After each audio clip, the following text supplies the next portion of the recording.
Today I'm introducing you to the most underrated superheroes in Marvel and DC. Most of these you might know, but this is my list of who I think is underrated. I don't see a lot of people talking about them, so let's get into it. Let's start off with Marvel. First we got Nova, or Supernova. He's Marvel's flying space cop who's basically a human rocket ship. He's powered by the Nova Force, which gives him flight, super strength, super speed, personal force fields, and even portal wormholes. He can shoot star blasts and bend gravity. Nova's only gonna start creeping into the Marvel universe now. He was an iconic character in Ultimate Spider-Man, but after that they never really gave him any screen time, and they just announced a Disney Plus series about him, so he's finally gonna get the limelight he deserves. In comics he survived annihilation waves and world-eating villains, but for years he was the guy who got his helmet nicked by Ronan. He's not a hero name that everyone knows. He's basically teenage Spider-Man in space. He was pegged as a background character until nerds convinced the world he's dope, which he is. Next we got another Marvel character. I'm going with Squirrel Girl. Her real name's Doreen Green. She has super agility, strength, a prehensile tail, and razor-claw knuckle spikes, and she can also talk to squirrels, basically a squirrel that was trained by Wolverine. Her power list reads like Sesame Street meets X-Men. Why underrate her? Because people didn't believe that she could beat Thanos, but the Watcher confirmed she beat the real Thanos off-screen with her squirrel army. The comics say she handed Thanos what he deserved with woodland rodents. One time she even talked Galactus out of eating Earth, and on screen she's been a teen at S.H.I.E.L.D. Academy in Ultimate Spider-Man, and a best friend of Miss Marvel in Marvel Rising. She's been in the Avengers, and has her own graphic novels, and just because she has an anime style tail doesn't mean she's weak.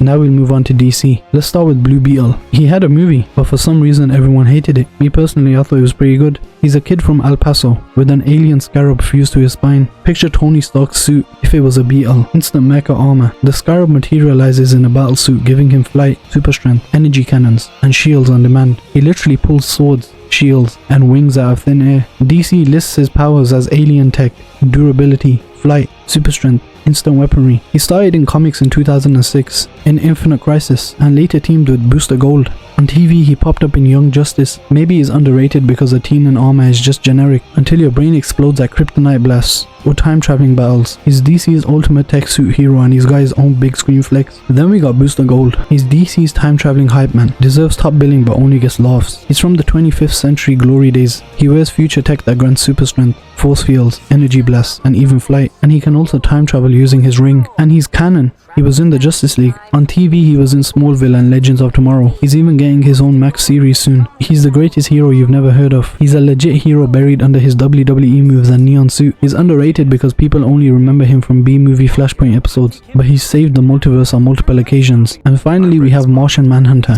or John Jones. Yeah, not that John Jones, this John Jones. He's DC's OG green superhero. You've probably seen his face a lot. General Swanwick in Man of Steel. He has every power any Martian could dream of. Flight, super strength, shape-shifting, invisibility, intangibility, telepathy, teleportation. Basically John has every superpower. He genuinely has Superman powers on steroids. They even call him the heart and soul of the league. He was a founding Justice League member and brings that big brother vibe. He was also in the CW DC shows. He appears in some of the Justice League cartoons too, and Snyder's Justice League in the end of it. He's underrated because he's the green detective who always has the answer, but comics always push flashier lightsabers instead. He's basically DC's George Washington, a wise alien elder who can melt the minds of villains. Yet a lot of casual fans didn't really like Green Arrow, so they never really saw him in action. So let me know who you think is the most underrated character in Marvel or DC. Make sure to like and subscribe. Put those post notifications on so you never miss a video. Join the Discord linked in the description, and also check out my clothing brand which is also in the description. See ya!